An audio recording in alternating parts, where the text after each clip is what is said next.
దేవుని సన్నిధిలో నిత్య సంతోషం, సమాధానం రెండు దొరికే చోటు ఏదైనా ఉందంటే దేవుని సన్నిధి. కాబట్టి దేవుని సన్నిధికి వచ్చినా కూడా దిగులు పడుతున్నామంటే ఏమని అర్థం? ఆయన సన్నిధిలో ఏమి దొరకదు అని ఆలోచన చేస్తున్నాడు. కాబట్టి ఆలోచనలన్నీ పక్కన పెడదాం. ఎవరికన్నా సమస్య వచ్చింది అనుకోండి, మీరేం చేస్తారు? ప్రార్థన చేస్తారు. లేదంటే సేవకుడి దగ్గరికి వెళ్ళి ప్రార్థన చేయించుకుంటారు. ప్రార్థన చేయించుకోగానే ఏం చేస్తారంటే చాలామంది చేసే పొరపాటు ఏంటి తెలుసా? దేవుడికి కృతజ్ఞతలు చెల్లించరు. సేవకుడి దగ్గరకు వచ్చి అబ్బా నాకు అనమైపోతుంది, సేవకుని గణపరుస్తాం. అద్భుతాలు జరిగేటటువంటి, ఆశ్చర్యకార్యాలు జరిగేటటువంటి సమయం ఏదన్నా ఉంది అని అంటే వాక్యం వింటున్నప్పుడే. వాక్యంలో జీవం ఉంది, వాక్యంలో సమృద్ధి ఉంది. నువ్వు పట్టుకోవడం చేతనైతే సార్ నీ జీవితం మారిపోతుంది. కానీ చాలామంది ఏం చేస్తున్నారు, దాన్ని పట్టుకోవడం చేత కాదు. అందుకే దావీదు అంటాడు, నా చేతులకు యుద్ధమును, నా వేళ్లకు పోరాటమును నేర్పువాడు నీవే, నీ వాక్యమే అంటాడు. ఆ వాక్యం విత్తబడుతూ ఉన్నప్పుడు హృదయాన్ని తెరవండి. వాక్యం లోపలికి వెళ్ళి రెండంచుల పదునైన ఖడ్గం కాబట్టి ప్రాణాత్మ శరీరములు విభజించినంతగా దూరి నీలో ఏముందో బయటికి తీసి దాన్ని కడుక్కోమని చెప్పి దీన్ని పవిత్రపరిచి చేసిన ఆటోమేటిక్గా పవిత్రపరిచి ఏం జరుగుతుంది? ఆగిపోయిన కార్యాలన్నీ జరుగుతాయి. ఇంతే. మీరు అక్కడికి పరిగెత్తాల్సిన అవసరం లేదు. నేనంటే సేవకుడి మీద కాదు మీరు ఆధారపడాల్సింది, దేవుడి మీద ఆధారపడాలి. మీరు ప్రార్థన చేసినా కూడా, మీరే కాదు మీ పక్కింటి వాళ్ళ గురించి మీరు ప్రార్థన చేసిన అద్భుతాలు జరిగిపోతాయి, జరగాలి. అది నేను కోరుకుంటాను. ఇదే చాలా సంవత్సరాల నుంచి నేను ప్రార్థన చేయ, ప్రభువా వాక్యం విత్తబడుచుండగానే అద్భుతాలు జరగాలి ప్రభు అని ప్రార్థన చేసి.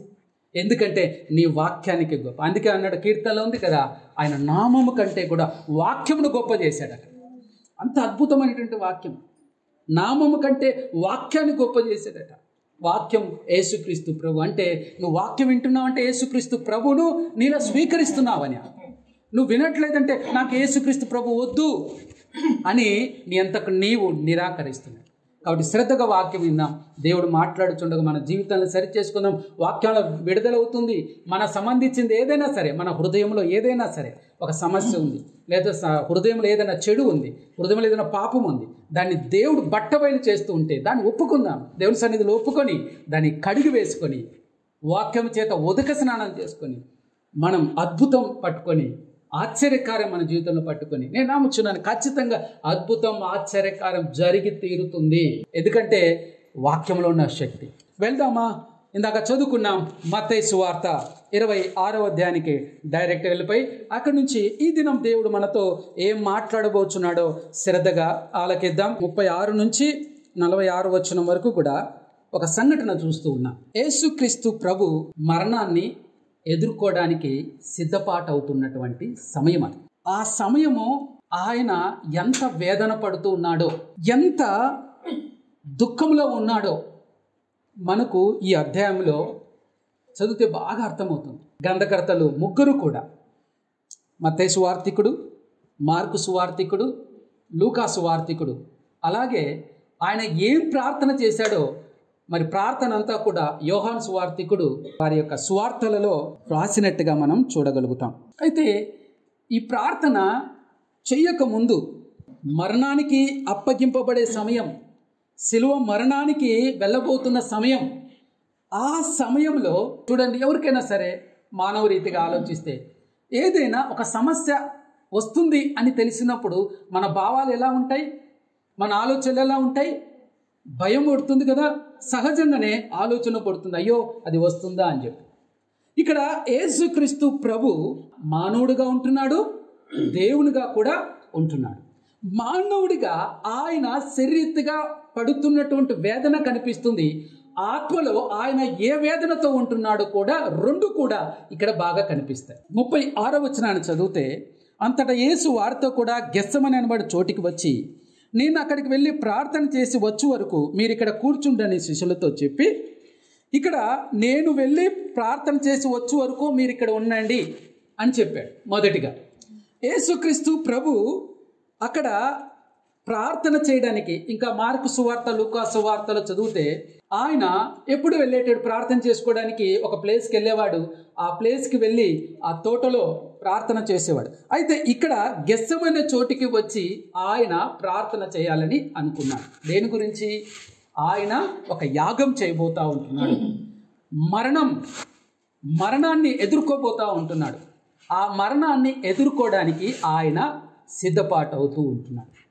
అయితే ఇక్కడ శిష్యులతో ఒక మాట చెప్తాడు. ఏమంటాడంటే, మీరు శోధనలో ప్రవేశించకుండాన్నట్లు మీరేం చేయాలి? మెలకువగా ఉండాలి, ప్రార్థన చేయాలి. ఈ రెండు విషయాలు. మీరు శోధనలోకి వెళ్ళకుండాన్నట్లు అని అన్నాడు. యేసుక్రీస్తు ప్రభు జీవితంలో శోధనలు రాలేదా? వచ్చాయి కదా. ఆయన బాప్తిసం తీసుకొని బయటికి రాగానే 40 దినములు ఆయన ఎక్కడికి వెళ్ళాడు? ఉపవాసం చేయడానికి వెళ్ళినప్పుడు అక్కడ మరి జరిగింది ఏంటి? 40 దినముల ఉపవాసం తర్వాత సాతాను వచ్చేసాడు. ఇంకా రాయబడి ఉంటుంది ఏంటంటే, అపవాది చేత శోధింపబడుటకు అన్నాడు. అంటే దేవుడు శోధన అనుమతించాడు. ఎవరికి? యేసుక్రీస్తు ప్రభువుకు. అంటే మనం దీన్ని బట్టి అర్థం చేసుకోవాలి ఏంటంటే, నా జీవితంలో శోధనలు అనుమతించబడతాయి, శోధనలు రాకుండా ఉండవు. అరే నాకు శోధన వస్తుంది, నాకు శోధన వస్తుంది. ఎందుకు వస్తుంది నీకు శోధన? నువ్వు బలవంతుడు కాబట్టి వస్తుంది. అవునా? మిగతా చూడండి, దేవునిలో లేని వారికి దేవునిలో ఉన్నవాడికి తేడా. దేవునిలో లేనివాడికి శోధన అంటే తెలియదు. వాడు ఆల్రెడీ పాపంలోనూ మునిగి తేలుతుంటాడు కాబట్టి వాడికి శోధన అర్థం కాదు. కానీ నువ్వు దేవుని బిడ్డవు అని ఎప్పుడు తెలుస్తుంది? ఈ శోధనలు వచ్చినప్పుడే తెలుస్తుంది. ఈ శోధనలు అనుమతించబడినప్పుడే వస్తుంది. గుర్తుపెట్టుకోవాల్సిన విషయం ఏంటంటే, దేవుడు పరీక్షిస్తాడు, సాతాను శోధిస్తాడు. రెండిటికి మధ్యలో జరిగేది ఏంటంటే శోధనలోని ఎన్ని జరుగుతాయి. ఇప్పుడు అబ్రహాం గారిని దేవుడు పిలిచాడు. నీ ఒక్కగానొక్క కుమారుని నాకు బలిగా ఇవ్వాలి అనగానే దేవుడికి తెలియదు అబ్రహాం గారు ఏంటి ఎలాంటోడు, ఒక్కగానొక్క కొడుకు బలి ఇవ్వడానికి సిద్ధమైన తెలియదా దేవుడికి? తెలిసి కూడా ఎందుకు పరీక్షించాడు? మీ గురించి తెలుసు కదా, మీ గుణం ఏంటో, మీ లోపలేంటో, బయట ఏమిటో, మీరు ఎలా ప్రవర్తిస్తున్నారు, ఎలా నటిస్తున్నారు, ఎలా చేస్తున్నారు అన్నీ దేవుడికి తెలుసు కదా. తెలిసి కూడా ఎందుకు పరీక్షించాడు? ఎప్పుడు మన జీవితంలో పరీక్ష వస్తుందంటే అర్థం ఏంటి తెలుసా? దాని తర్వాత ఉంటుంది నిశ్చయముగా. హబ్బా, ఎంత గొప్ప మాట ఉంటుందో అక్కడ. చూద్దాం ఒక్కసారి ఆ మాట చదవాలనిపిస్తుంది. 20 ఆదికాండం 22:16-17 వచనాలు చదివితే, నీకు ఒక్కడే అయ్యున్న నీ కుమారుని ఇయ్యక వెన్ను తీయక ఈ కార్యము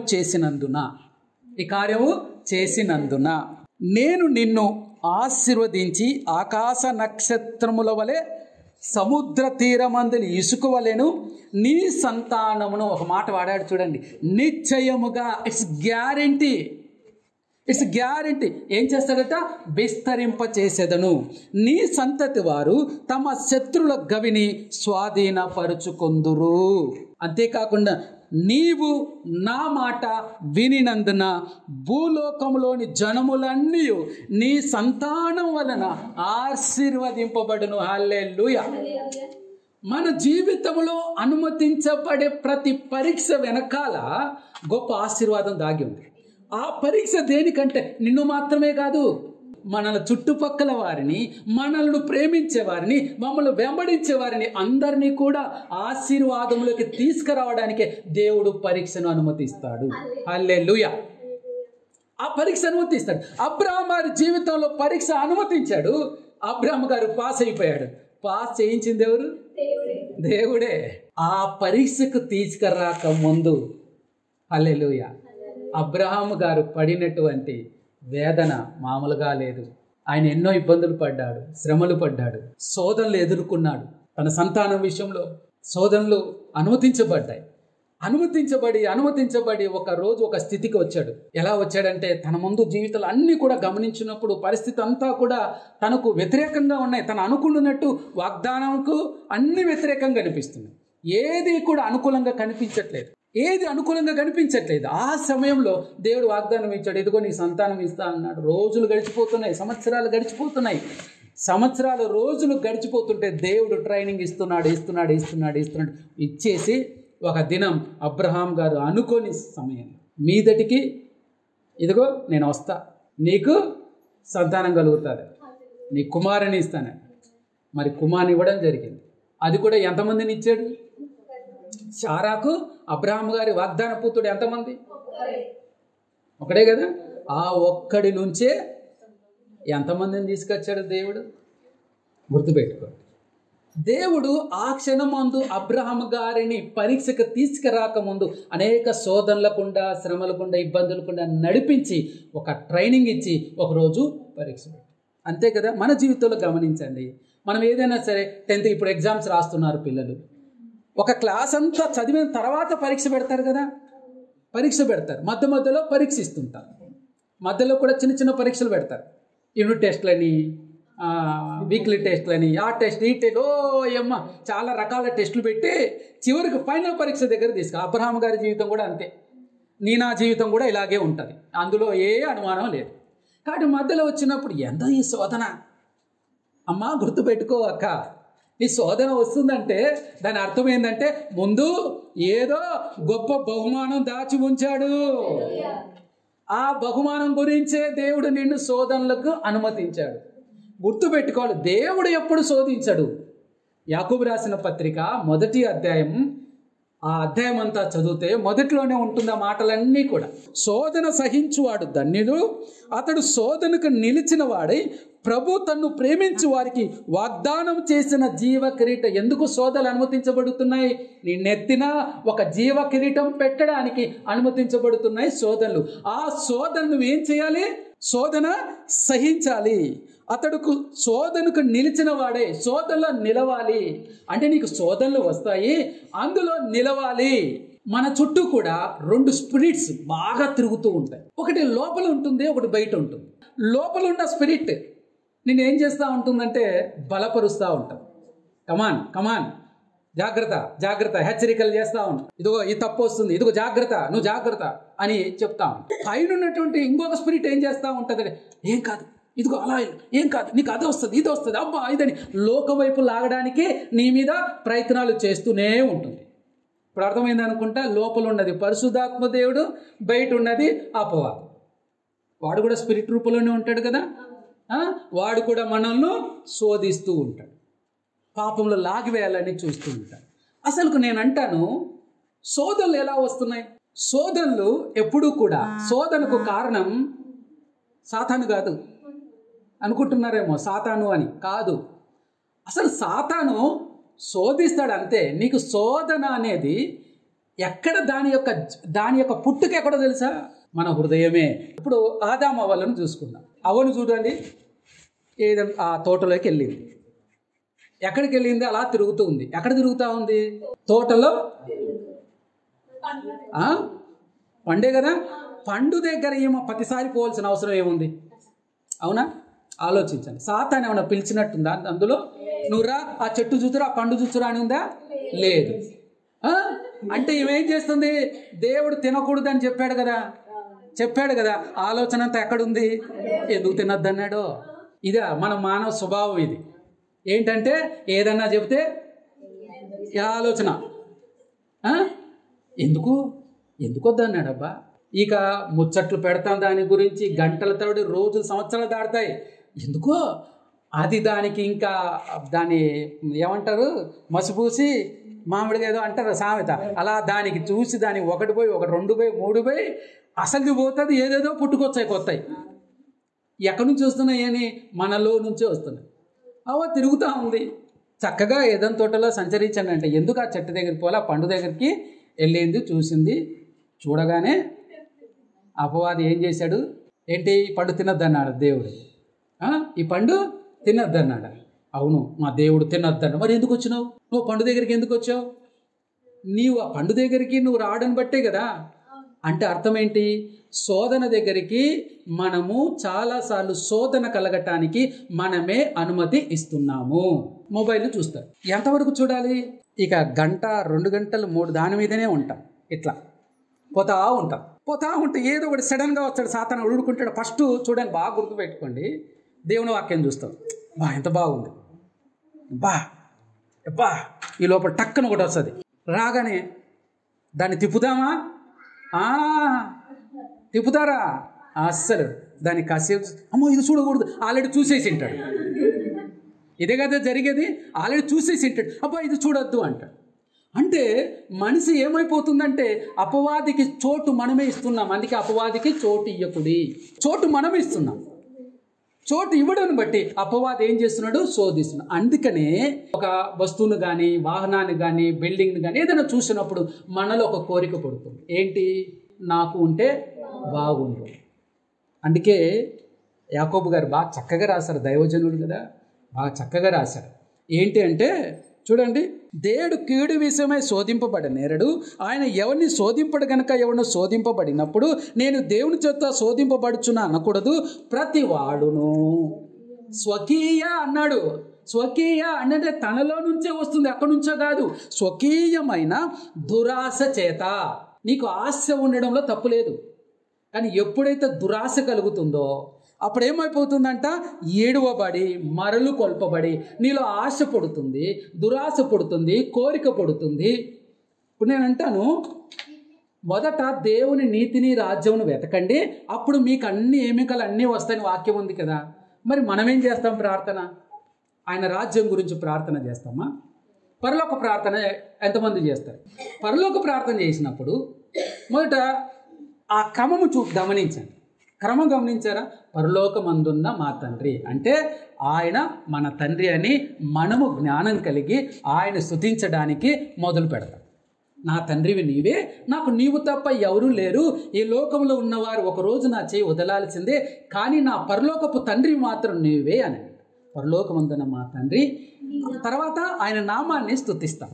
నీ నామము పరిశుద్ధపరచబడి, నీ నామం పరిశుద్ధపరచబడ్డలాగున నా జీవితాన్ని కూడా అంత పరిశుద్ధంగా జీవిస్తాను ప్రభు అని చెప్పుకో. తర్వాత నీ రాజ్యము వచ్చునుగాక. ఎంతమంది రాజ్యం గురించి ప్రార్థన చేస్తున్నారు చెప్పండి? దేవుని రాజ్యం గురించి అది ఉండదు అక్కడ. నెక్స్ట్ ఏం పోతుంది తెలుసా? స్కిప్ అయిపోతాం ప్రార్థనలో. మాకు కావాల్సినవన్నీ కూడా మాకు దయచేయి ప్రభువా, ఇదే కదా చేస్తాం. స్కిప్ అయిపోతాం. ఒక క్రమం చూడండి. అందుకే యేసుక్రీస్తు ప్రార్థన నేర్పించండి శిష్యులు అడిగితే ఈ క్రమంలో ప్రార్థన చేయండి అన్నాడు. చూసారా ఆ ప్రార్థన? కానీ మనం ఎలా చేస్తాం? ఒక పరలోకమందున మా తండ్రి నా పరిశుద్ధపరచబడి నీ రాజ్యం వచ్చినగా అలా అయిపోతుంది. ఆమెనైనా ఏమంటున్నామో, ఎందుకున్నా, ఏంటి మర్చిపో. ప్రార్థన నేర్పించిన విధానం అందులో ఒక మాట ఉంటుంది, మనల్ని శోధనలోకి తేక దుష్టు నుండి తప్పించు. మీరు క్రమం చదివితే చాలా బాగా ఉంటుంది. శోధనలోకి తేకుండా ఉండాలి అని అంటే ఏం చేయాలట? ప్రార్థన చేయాలి. నీ అనుదిన జీవితంలో ప్రార్థన అనేది లేకపోతే ఆటోమేటిక్గా నువ్వు శోధన గురైపోతావు. శోధన కలిగినప్పుడు నీలో ఒక శోధన కలగగానే నాలో ఉన్న పరిశుద్ధాత్మ దేవుడు యాక్టివ్ అయిపోయి ఏం చెప్తుంటాడంటే, ఇది శోధన, జాగ్రత్త, ఇది పరీక్షింపబడుతున్నావు, జాగ్రత్త అని నీలో నుండి హెచ్చరిక చేస్తూ ఉంటాడు. కానీ నీలో పరిశుద్ధాత్మ దేవునికి నీవు అవకాశం ఇవ్వకుండా వెళ్ళడానికి కారణం ఏంటంటే నువ్వు వాక్యం వినో, ప్రార్థన చేయి. పరిశుద్ధాత్మ దేవుడు కదలాలి అని అంటే నువ్వు ప్రార్థన చేయాలి. ప్రార్థన లేకపోతే నువ్వు ఓడిపోయిన వాడితోనే సమానం. అంటే ఓటమిని ముందుగానే అంగీకరిస్తున్నావు. శోధనలు రాకమానవు. యేసుక్రీస్తు ప్రభు ఇదే అధ్యాయంలో మత్తయి సువార్త 20 అధ్యాయంలో చదివితే ఆత్మ సిద్ధమే కానీ శరీరం బలహీనం అని చెప్పాడు. ఆయన యేసుక్రీస్తు ప్రభు దేవుడు కదా, సర్వశక్తిమంతుడు, సమస్తాన్ని సృష్టించిన వాడు కదా. ఆయన చేసిన ప్రార్థన చూసారా అక్కడ మత్తయి సువార్తలో, కానీ మార్కు లూకా సువార్తలు గమనిస్తే ఆయన చేసిన ప్రార్థన. మీరు ఒక్కసారి ఆ ప్రార్థన చూద్దామా? మత్తయి సువార్త 26వ అధ్యాయానికి వెళ్తే, దుఃఖపడుటకు చింతాక్రాంతుడు మొదలు పెట్టాను. ప్రార్థన మొదలు పెట్టినప్పుడు కన్నీటితో ప్రార్థన చేస్తూ ఉంటున్నాడు, చాలా వేదనతో ప్రార్థన చేస్తూ ఉంటున్నాడు, చాలా చింతతో ప్రార్థన చేస్తున్నాడు. దేని గురించి?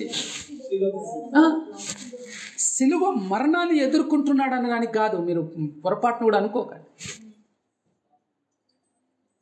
మరణాన్ని ఎదుర్కొంటున్నా అన్నటువంటి భయంతో, లేకపోతే ఆ వేదన చింత కాదు ఆయనకు అక్కడ ఉన్నది. ఆయన పడుతున్నటువంటి వేదన దేనికి తెలుసా? ఇందాక కీర్తన చదువుకున్నామే, నా దేవా నన్నెందుకు చేయి విడిచితివి. ఈ సంఘటన ఆయన ఒక గిన్నెలోది త్రాగబోతూ ఉన్నాడు. ఆ గిన్నెలోది తాగితే ఏమవుతుంది అని అంటే, ఆ గిన్నె నా పాపములే, ఆ గిన్నెలో ఉన్నదంతా కూడా నా పాపములే. నా పాపములు ఎప్పుడైతే ఆయన స్వీకరిస్తాడో తండ్రి నుంచి ఎడబాటు జరిగిపోతుంది.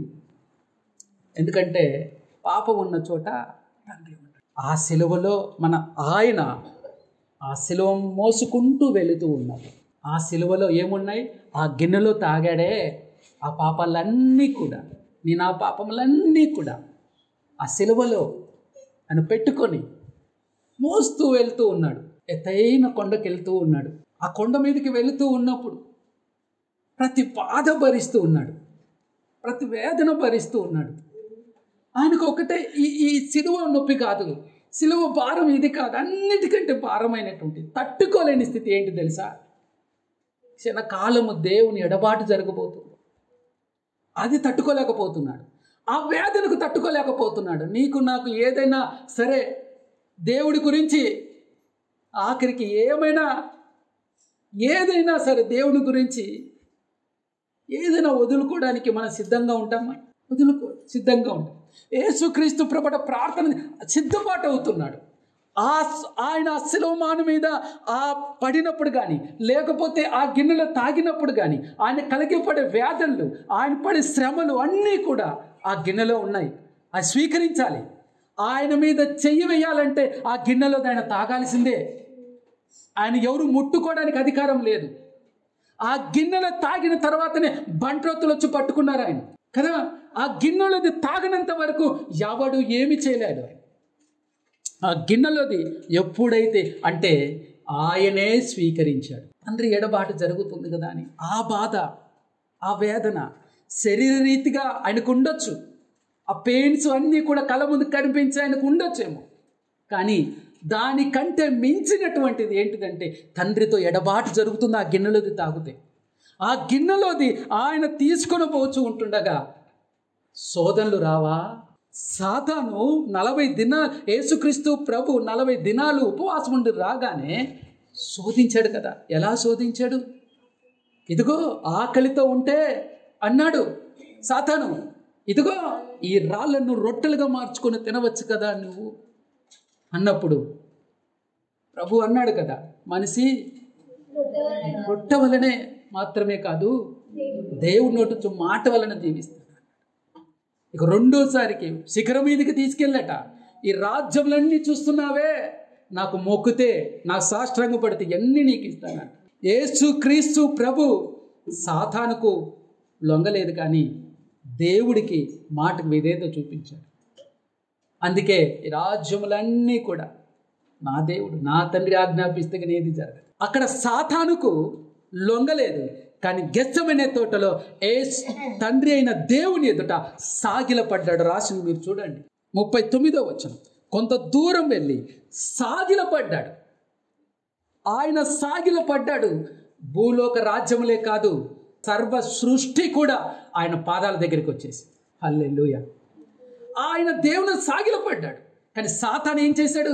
భూలోక రాజ్యాలన్నీ చూపించి శోధించాడు. ఇప్పుడు అదే శోధన అపవాది చేసిండడా? శోధన చేయడా? శోధించడా? ఎందుకయ్యా నీకు మరణం? ఎందుకయ్యా కొరడా దెబ్బలు నీకు? ఎందుకు ఎన్ని ఎందుకు నీకు అనవసరంగా? ఎక్కడ ఉండేవాడివి, ఎలా ఉండేవాడివి చెప్పిండడా? అనడా? ఖచ్చితంగా అంటాడు, అనుమానం లేదు. అవకాశం దొరికితే చాలు గర్జించు సింహం వలె ఎవరిని మింగుదాని చూసేవాడు ఊరుకుంటాడా? వెళ్ళాడు శోధన చేస్తూ. ఆ శోధనలో పడిపోకుంటున్నట్లు. అందుకనే ముందు శిష్యులకు చెప్పాడు, మీరు శోధనలో ప్రవేశించకుండానట్లు మీరు ఏం చేయాలి? మెలకువగొండి ప్రార్థన చేయండి. ఆయన చేస్తున్నాడు. అంతకుముందే పేతురుతో అంటాడు, సీమోను సీమోను, సాతాను నిన్ను జల్లెడ పట్టాలని చూస్తున్నాడయ్యా, నీ కొరకు నేను ప్రార్థన చేస్తున్నాను.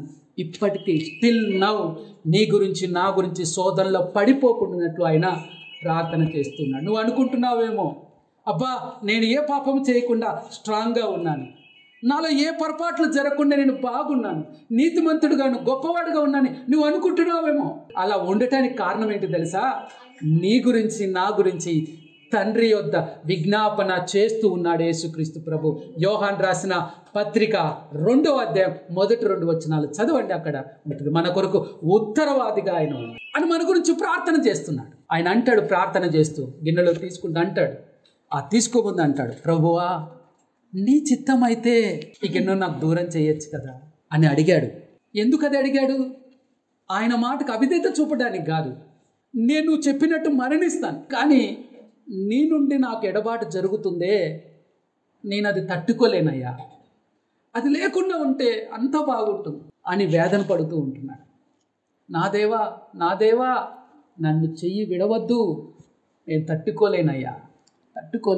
ఎంతమంది ప్రార్థన చేస్తారు, నా దేవా నా చెయ్యి విడవద్దయ్యా, నన్ను విడవద్దు, ఎడబాయొద్దు, నేను ఉండలేను, తట్టుకోలేను, జీవించలేను ప్రభువా. ఎంతమంది ఇలాంటి ప్రార్థన చేస్తారు? అవసరాల నిమిత్తం ప్రార్థన చేసేవాళ్ళు ఉంటారు, కానీ ఆత్మీయ జీవితం పడిపోతుంటే దాని గురించి ప్రార్థించాలి ఎంతమంది ఉన్నారు? శోధనలు అనుమతించబడినప్పుడు ఆ భయంకరమైన శోధనలో ఎంజాయ్ చేస్తున్నావు, కానీ అయ్యో ఇది పాపం కదా, అయ్యో ఇది నా దేవునికి వ్యతిరేకమైనది కదా, నేను చెయ్యకూడదు కదా అని ఏ రోజైనా నీ మనసులో నీకు కలుగుతుందా? పరిశుద్ధాత్మ దేవుడి నీ హెచ్చరికను నువ్వు వింటున్నావా? వినటం లేదు. వింటే ఈరోజు క్రైస్తవం ఇలా ఎందుకు అవుతుంది? ఆలోచించండి. యేసుక్రీస్తు ప్రభు ప్రార్థన చేస్తూ అన్నిటికీ ఆయన ఒకటే చెప్పాడు, చేసి చూపించాడు, ఇలాగే జీవించాలి, ఇలా జీవించండి. ఆయన దేవాతి దేవుడు, సర్వ సృష్టిని సృష్టించిన సృష్టికర్త. ఆయన ప్రార్థన మీద ఆధారపడ్డాడు, దేవుడి మీద ఆధారపడ్డాడు. మరి నీకు నాకు సమస్య వచ్చినప్పుడు, కష్టం వచ్చినప్పుడు, ఇరుకు వచ్చినప్పుడు ఎవరి మీద ఆధారపడతాం? మనుషుల మీద ఆధారపడిపోతున్నాం. మనకున్నటువంటి ఏమంటారు, మన దగ్గర ఏముంటే వాటి మీద, భౌతికమైన వాటి మీద ఆధారపడిపోతున్నాం, కానీ దేవుడి మీద ఆధారపడుతున్నామా? దేవుడి మీద ఆధారపడిన వాడివి అయితే నువ్వు ప్రార్థన చేస్తావు. యేసుక్రీస్తు ప్రభు మరణించిన, కుళ్ళి పట్టిన శవాలను లేపిన దేవుడికి మరణం నుంచి ఆయన లేవలేడు అని అనుకుంటాడా? ఆయనకు చేయగలడు కదా, ఆయనకు అవుతుంది కదా, ఆయనలో ఆత్మ చేయగలదు కదా.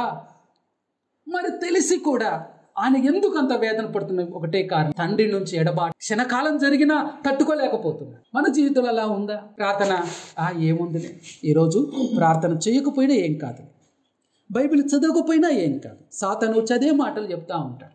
నువ్వు ప్రార్థన చేయను, దేవుడు తెలుసు కదా నీ పరిస్థితి, ఇదే కదా చెప్తాడు. దేవుడికి తెలుసు కదా నీ పరిస్థితి. అరే ఇంట్లో చాలా పని ఉంటుంది, దేవుడికి తెలుసు కదా. ఈరోజు నీ బంధువులు వస్తున్నారు, నీ దేవుడికి తెలుసు కదా. ఈరోజు ఇదిగో ఆలస్యమైంది మందిరం అంటే దేవుడికి తెలుసు కదా. మందిరం ఎందుకు? అరే దేవుడికి తెలుసు కదా, దేవుడు తెలుసు కదా. అపవాది నిన్ను మోసం చేస్తున్నా, మోసపోతూనే ఉన్నావు. కానీ ఒక్కరోజైనా ప్రభువా నేను తప్పు చేస్తున్నానయ్యా, నీ మాట వినట్లేదయ్యా, నేను పెడచేవి పెడుతున్నానయ్యా అని ఒక్కరోజైనా ప్రార్థన చేస్తున్నామా? మన ఆత్మ విషయమై ప్రార్థన చేస్తున్నామా? మన హృదయ విషయం ప్రార్థన చేస్తున్నామా? చేయట్లేదు. మన తప్పులు ఒప్పుకోవాలంటే కష్టం. కొన్నిసార్లు మాయ చేస్తాడు. ఎలా మాట్లాడతాడంటే, ఇప్పుడు ఎంత ఈ టైం అయింది కదా, ఒక 10 నిమిషాలు ఆగితే మంచి కాలం వస్తుంది. ఏ కాలం? ఇప్పుడు రాహుకాలం ఉంది బైబిల్ చదవడానికి. ఇప్పుడు బైబిల్ చదవడానికి రాహుకాలం ఉంది. ఈ కాలం ముగిసిన తర్వాత ఇంకో టైం ఉంది. వాడు వెళ్ళిపోతాడు, ఇది వెళ్ళిపోతుంది, లేకపోతే అది జరుగుతుంది, ఇది జరుగుతుంది, కారణాలు చెప్పి ఆ టైంలో వాక్యం చదువుదాలే అంట. నువ్వు అనుకుంటా, అవును కదా దేవుడే చెప్తున్నాడు ఈ సమయం ఇది కాదు, ఇంకో సమయంలో చేద్దామని. దేవుడు చెప్తాడు. దేవుడు స్వరమా అపవాది స్వరమో అర్థం కాని దౌర్భాగ్య స్థితిలో ఉంటాం. సమయం అయిపోతుంది, ఆ సమయం కోసం చూస్తాం. ఆ సమయం వస్తే ఏమైపోతుంది? ఆ సమయాన్ని కూడా మింగేస్తాడు. అసలు నీతో ప్లాన్ ఏంటి? ప్రార్థన చేయనీయకుండా. యేసుక్రీస్తు ప్రభు మరణాన్ని ఎదుర్కోవడానికి, ఆ భయంకరమైన పరిస్థితిని ఎదుర్కోవడానికి ప్రార్థన చేయండి ఆయన అడుగు వేయట్లేదంటే నీవు నేను ఇంకెంత స్ట్రాంగ్గా ఉండాలి? ఎలా ప్రార్థన చేయాలి? ఆయన ప్రార్థన చేసినప్పుడంట ఆయన యొక్క చెమట రక్త బిందువులే మారిపోయాయంట, నేల మీద పడ్డాయంట. అంతగా ఆయన వేదనతో ప్రార్థన చేశాడు. ఆయనను నీ చిత్తమే అన్నాడు. ఈరోజు నీవు నేను ఆయన మన జీవితంలో అనుమతించబడే శ్రమలకు కానీ, శోధనలకు కానీ, మరి వేటికైనా సరే, ప్రభువా నీ చిత్తమే, నువ్వు నన్ను పరీక్షిస్తావా?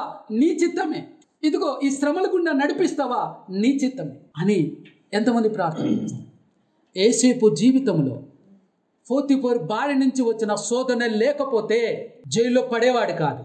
జైల్లో పడకపోతే రాజు దగ్గర గిన్నె అందించేవాళ్ళు, లేకపోతే రాజు దగ్గర ఉన్నటువంటి ఆ బట్టలు ఇక్కడ ఉండేవాళ్ళు కాదు, అక్కడ ఉన్నారు. దేవుడు ఎక్కడి నుంచి ఎక్కడ తీసుకురా, అపవాది అనుకున్నాడు యోసేపును నాశనం చేయాలనుకున్నాడు. అన్నదమ్ముల దగ్గర మొదట చంపాలనుకున్నాడు, చాలా రకాల శోధించాడు, చాలా రకాల శ్రమల గుండా పంపించాడు. కానీ ఒక దినం వచ్చింది, యోసేపు జైల్లో పడ్డాడు. శోధన కారణంగా శోధింపబడ్డాడు, జైల్లో పడ్డాడు. శోధనలు వచ్చినప్పుడు మనం శ్రమల పాలవ్వాల్సి వస్తుంది, కష్టాల వస్తుంది. అయినప్పటికీ కూడా అక్కడ నీకు ఒక మంచి మార్గాన్ని ఏర్పాటు చేస్తాడు. ముమ్మారు దేవుని ప్రార్థన చేసే అలవాటు ఉన్నటువంటి దానియేలు ప్రార్థన చేస్తూ ఉంటున్నాడు. శాసనం వచ్చి నువ్వు ప్రార్థన చేయకూడదు అని, అయినప్పటికీ ప్రార్థన చేశాడు. తీసుకెళ్ళి సింహాల బోనులో వేశారు. సింహాలు మామూలుగా అయితే ఎవరిని చూసినా తర్వాత వేసిన వాడిని ఎముకలతో సహా పిండి చేశాయి. కానీ దానియేలును చూడగానే, సార్ చెప్పండి, మేము మౌనంగా ఉంటాం, మేమేమి మాట్లాడం, ఏం చెయ్యం, మీ ప్రార్థన మీరు చేసుకోండి, మా పని మాది అన్నట్టు సింహాలు ఉండిపోయాయి. దానియేలు ప్రార్థన చేసుకుంటున్నాడు. సింహాల బోనులో పడ్డాడు దానియేలు.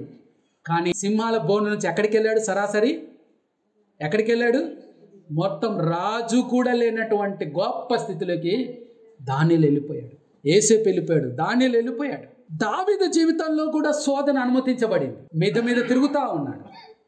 ఒక స్త్రీ స్నానం చేస్తూ ఉంది. హృదయానుసారుడుగా ఉన్నటువంటి దావీదు చూసిన వెంటనే ఏం చేయాలి? తన కళ్ళ ముందు కనపడింది, నీ నా ముందు చెడు కనపడింది అనుకోండి, ఏం చేయాలి? నువ్వు నేను తిప్పుకోవాలి. వాక్యం ఉంది ఏంటంటే అక్కడి నుంచి పారిపోవాలి. దావీదు చేయలేదు. శోధనలో పడిపోయాడు, పాపములో పడిపోయాడు. భయంకరమైనటువంటి పరిస్థితి, ఆఖరికి కొడుకును పోగొట్టుకోవాల్సిన పరిస్థితి. ఇంకొక విషయం ఏంటి తెలుసా? దావీదులో ఉన్నటువంటి ఆ మోహపు చూపు మహావృక్షమైంది సొలొమోనులో. అందుకనే 1000 మంది భార్యలట. ఆఖరికి ఆ భార్యల కారణంగానే ఏమైపోయాడు? అన్య దేవతను అనుసరించాడు. దేవుడు ముందే హెచ్చరిక చేశాడు. ఇందాక దినవృత్తాంతం 2వ గ్రంథం 7వ అధ్యాయంలో అదే ఉంటుంది. అన్నీ చెప్పిన తర్వాత అయితే అంటాడు దేవుడు. అయితే సొలొమోను విను, అన్నిటికీ ఓకే, అయితే జాగ్రత్త అన్నాడు అంటే మనం జాగ్రత్త పడాల్సిందే. శిష్యులతో అన్నాడు జాగ్రత్త, శోధనలో పడిపోకుండా మీరు ప్రార్థించండి అన్నాడు. ప్రార్థన చేశారా? సీమోను సాతాను నిన్ను జల్లడబట్టాలనుకుంటున్నాడు, జాగ్రత్త అని అంటే అక్కడ అంటాడు, ప్రభువా ఎవరు ఏమో, మిగతా 11 మంది ఏమో, లేకపోతే మిగతా ఎవరేమో, నేను అలాంటోని కాదు, నా ప్రాణమైన వదులుకుంటాను కానీ నిన్ను వదులుకొనేను అన్నాడు. ప్రభు అన్నాడు, ముమ్మారు నేనంటే ఎవరో తెలియదు అనేసాను అన్నాడు. ఆ శోధన వస్తుంది నీకు, నన్ను వదిలి పారిపోయే శోధన వస్తుంది.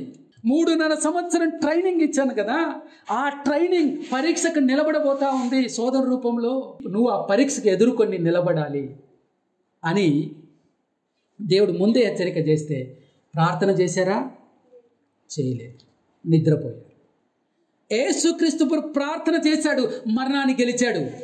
హల్లెలూయా. ప్రార్థన చేశాడు, సర్వ సృష్టికర్త అయిన దేవుని యొక్క కుడి పార్శ్వమందు కూర్చున్నాడు. ప్రార్థన చెయ్యలేక ఉన్నటువంటి వారు యేసుక్రీస్తు ప్రభు ఎవరో నేను ఎరుగను అని అన్నాడు. ప్రార్థనలో ఉన్న శక్తి. అందుకే ప్రతి నిత్యము దేవుడు హెచ్చరిక, ప్రార్థన చేశాడు. ఆ గెత్సెమనే తోటలో దాన్ని ధైర్యంగా ఎదుర్కోవడానికి సిద్ధపాటు కలిగి ధైర్యముతో అడుగులు ముందుకేశాడు. మరణాన్ని జయించి తండ్రి కుడిపార్శ్వమందు కూర్చొని ఆయన నామముందు విశ్వాసం ఉంచిన ప్రతి ఒక్కరికి రక్షణ ఇవ్వడానికి ఆయన చేతులు చాచి, రండి నా దగ్గరికి మీకు విశ్రాంతి కలగజేస్తానని చేతులు చాపి నిరంతరం చూస్తూ ఉంటున్నాడు. మరి నీవు నేను ఏం చేస్తున్నావు? ఈరోజు ప్రభు అడుగుతూ ఉంటున్నాడు.